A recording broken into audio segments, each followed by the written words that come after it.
আমার নাম হলো শেফ আতিকুর রহমান। আমি এখন আপনার সামনে গ্রাম বাংলা থেকে মাত্রাম। যখন কিং চার্লস আমরা রেস্টুরেন্টও আইসলা আইয়া ভিজিট করছিলা, গ্রাম বাংলাতে আইসলা, আবার পরে তাইন খাবারটা আমি কুক করছিলাম। আর ওই দিন যে খাবারটা মানে আমরা কিংগর লাগি করছিলাম, তাই খাইসলা, খাইয়া এত বালা পাইছেন, পাওয়ার পরে তাই সাথে করে লইয়া গেছলা। তো আজকে আপনারা আমরা দেখাইমু ওই দিন আমরা কোন কোন রেসিপিটা তাই লাগি বানাইছিলাম, আপনারা সামনে প্রেজেন্টেশন করছি। ইলিশ মাছটা আমরা ওই দিন তারার লগে ঠিক হয়ে দিছিলাম ইনশাল্লাহ। খুব লার্জ অ্যামাউন্ট একটা ইলিশ মাছ দিছি, হয়তো কিছু কষ্ট হয়েছে মনে করা, হয়তো গোছাটো সব আসতে। তারপরেও খুব থ্যাংক ইউ, আমরা অফিসিয়ালি থ্যাংক ইউ জানানি হয়েছে। পরে এর বাদে আমরা যে জিনিসটা বাংলাদেশের ট্র্যাডিশনাল যে আমরার মাছ আছি, এমন কোনো মাছ আছি নাই যে এই রেসিপি তারা পারেন না।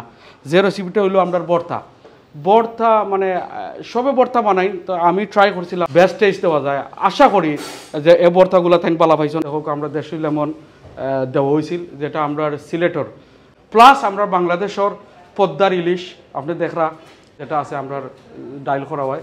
নর্মালি যেটা বাংলাদেশের একটু পাতলা ডাইল থাকে, আমরা অত ঠিক ডাইল করি না, বাংলাদেশের স্টাইলে করা হয়। প্লাস গুড সাইজ গোয়ালর আছে যেটা শিমির বিচি দিয়ে করা হয়।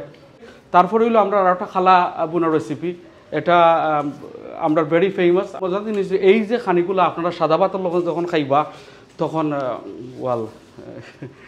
আপনার কইতে কইতে আমার বুক লাগে গেছে। এনিওয়ে খুইনে কিন্তু খুব এনজয় করছেন গুড়োর জিলাপি, এবং জিজ্ঞেস না আমার যে এটা কোন ধরনের সুগার দিয়ে আমরা বানাই। এটা কইয়া গেছে যেটা আমার এখনও মনে রয়েছে যে well done, you done wonderful job.